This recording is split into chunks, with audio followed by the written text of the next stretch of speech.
Hi friends, ಎಲ್ರಿಗೂ ನಮಸ್ಕಾರ. ಯಾರೆಲ್ಲ ನನ್ನ ಚಾನಲ್ ನೋಡ್ತಾ ಇದ್ದೀರಾ ಪ್ಲೀಸ್ ಸಬ್ಸ್ಕ್ರೈಬ್ ಮಾಡಿ.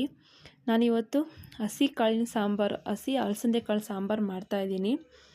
ಅದಕ್ಕೆ ಏನೇನು ಐಟಮ್ ಬೇಕಂತ ನೋಡೋಣ. ನೋಡಿ, ಅದಕ್ಕೆ ಟೊಮೆಟೊ, ಸಾಂಬಾರು ಪೌಡ್ರು ಒಂದು ಸ್ಪೂನು ಚಿಲ್ಲಿ ಪೌಡ್ರು, ಮತ್ತು ಸ್ವಲ್ಪ ಈರುಳ್ಳಿ, ಸ್ವಲ್ಪ ಬೆಳ್ಳುಳ್ಳಿ ತೊಗೊಂಡಿದ್ದೀನಿ, ಮತ್ತು ಸ್ವಲ್ಪ ತೆಂಗಿನಕಾಯಿ, ಮತ್ತು ಸ್ವಲ್ಪ ಕೊತ್ತಂಬರಿ ಸೊಪ್ಪು, ಇದೆಲ್ಲ ತೊಗೊಂಡಿದ್ದೀನಿ. ಇದೆಲ್ಲ ಮಿಕ್ಸಿನಲ್ಲಿ ಹಾಕಿ ರುಬ್ಬೋಣ. ಈ ಹಸಿ ಕಾಳಿಗೆ ಇದ್ರ ಜೊತೆ ಬೇಕಾದರೆ ನೀವು ಆಲೂಗಡ್ಡೆ ಬದನೆಕಾಯಿನೂ ಹಾಕೋಬೋದು. ನೋಡಿ, ಈಗ ಅದು ಮಿಕ್ಸಿಯಲ್ಲಿ ಹಾಕ್ಬಿಟ್ಟು ರುಬ್ಬಿದ್ದೀನಿ. ನೋಡಿ, ಇವಾಗ ಸ್ಟವ್ ಮೇಲೆ ಒಂದು ಪಾತ್ರೆ ಇಟ್ಕೊಂಡು ಪಾತ್ರೆಯಲ್ಲಿ ಕಾಳು ಹಾಕ್ತಾಯಿದ್ದೀನಿ. ಪಾತ್ರೆಯಲ್ಲೇ ಮಾಡ್ತಾಯಿದ್ದೀನಿ, ಕುಕ್ಕರಲ್ಲಿ ಮಾಡ್ತಾಯಿಲ್ಲ. ಪಾತ್ರೆಯಲ್ಲಿ ಸ್ವಲ್ಪ ಕಾಳು, ಅದಕ್ಕೆ ಸ್ವಲ್ಪ ನೀರು ಹಾಕೋಣ. ಸ್ವಲ್ಪ ನೀರು, 1-2 ಗ್ಲಾಸಷ್ಟು ನೀರು ಹಾಕ್ತಾಯಿದ್ದೀನಿ. ನೀರು ಮತ್ತು ಸ್ವಲ್ಪ ಉಪ್ಪು ಹಾಕ್ಬಿಟ್ಟು ಅದು ಬೇಯಲಿಕ್ಕೆ ಬಿಡೋಣ. ನೋಡಿ, ಬೇಯ್ತಾ ಇದೆ. ಒಂದು ಅರ್ಧ ಬೇಯಬೇಕು. ಅದು ಒಂದು ಅರ್ಧ ಬೆಂದಾದಮೇಲೆ ಅದಕ್ಕೆ ರುಬ್ಬಿರೋ ಅಂಥ ಖಾರ ಹಾಕ್ಕೊತಾ ಇದ್ದೀನಿ. ಇವಾಗ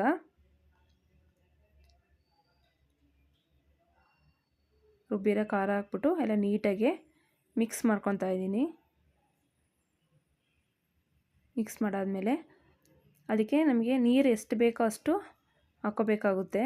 ನಮಗೆ ಸಾಂಬಾರು ಎಷ್ಟು ಬೇಕೋ ಅಷ್ಟು ನೀರು ಹಾಕ್ಬಿಟ್ಟು, ಹಾಗೆಯೇ ಸ್ವಲ್ಪ ಉಪ್ಪು ನೋಡ್ಕೊಬೇಕು. ಈ ಟೈಮಲ್ಲಿ ಖಾರ ಹಾಕಿರ್ತೀವಲ್ವ, ಸ್ವಲ್ಪ ಉಪ್ಪು ನೋಡಿಕೊಂಡು ಹಾಕೋಣ.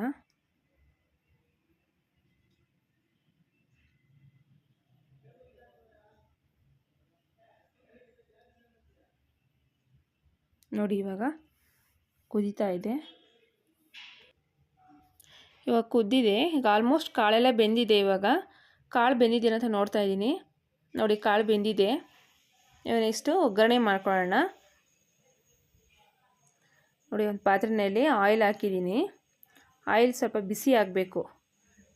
ನೋಡಿ, ಬಿಸಿ ಆಗಿದೆ ಆಯಿಲು. ಇವಾಗ ಸ್ವಲ್ಪ ಸಾಸಿವೆ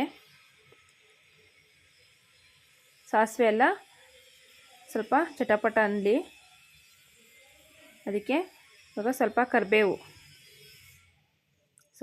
ಹಾಕ್ತಾಯಿದ್ದೀನಿ. ನಂತರ ಸ್ವಲ್ಪ ಈರುಳ್ಳಿ. ನೋಡಿ, ಈರುಳ್ಳಿ ಹಾಕಿದ್ದೀನಿ. ಅದು ನೀಟಾಗೆಲ್ಲ ಫ್ರೈ ಆಗಬೇಕು. ಈರುಳ್ಳಿ ಎಲ್ಲ ಸ್ವಲ್ಪ ಬ್ರೌನ್ ಕಲರ್ ಬರಬೇಕು ಈರುಳ್ಳಿ, ಅಲ್ಲಿವರೆಗೂ ಫ್ರೈ ಮಾಡ್ಕೊಳ್ಳೋಣ.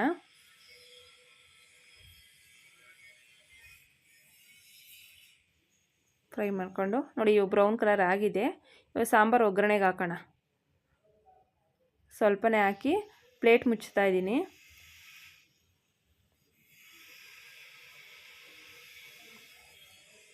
ನೆಕ್ಸ್ಟ್ ಇವಾಗ ಎಲ್ಲ ಸ್ವಲ್ಪ ಮಿಕ್ಕಿರೋ ಸಾಂಬಾರು ಮತ್ತು ಕಾಳು ಎಲ್ಲ ಹಾಕ್ತಾಯಿದ್ದೀನಿ.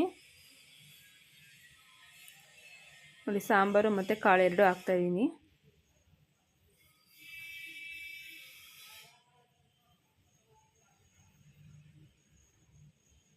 ಅದನ್ನು ನೀಟಾಗೆಲ್ಲ ಮಿಕ್ಸ್ ಮಾಡ್ಕೊಳ್ಳೋಣ.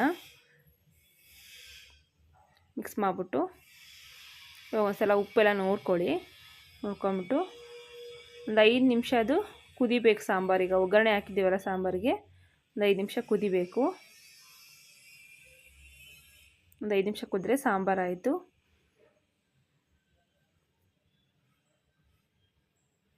ನೋಡಿ, ಈಗ ರೆಡಿಯಾಗಿದೆ ಸಾಂಬಾರು.